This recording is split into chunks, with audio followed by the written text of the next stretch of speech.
Биз бүгүн жазуучу, публицист, адабиятчы, филология илимдеринин доктору Салижан Жигитов агабызды эскерген турабыз. Өзүнүн 4 сап ыры бар. Табиятка акым жок таарыңгыдай, талант, зээн, мээримдин баарын Кудай ушул мага бүкүлү берген экен, упуратпай майдалап таарындыдай деп.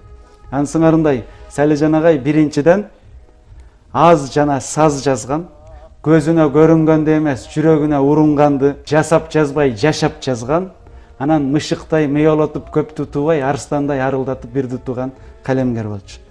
Экинчиден, ыр артынан ыр, чыгарма артынан чыгарма, китеп артынан китеп чыгарып, аларды кайра-кайра жарыялачу эмес.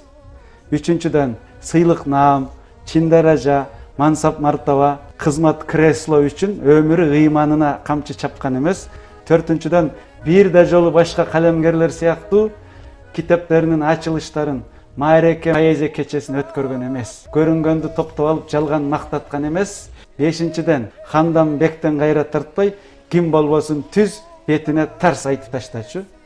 Алтынчыдан, ушунчалык тамашакөй, барган жерин шаңга бөлөгөн инсан болгондуктан, анын айланасындагы адамдар күндө айланган планеталардай болуп, жанынан кетчи келчү эмес.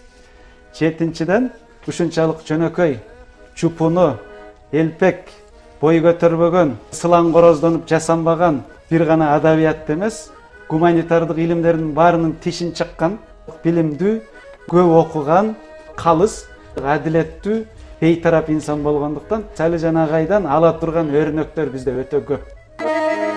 Шулдава терегим, теректеним, шулда саңыйлагым кенетмени.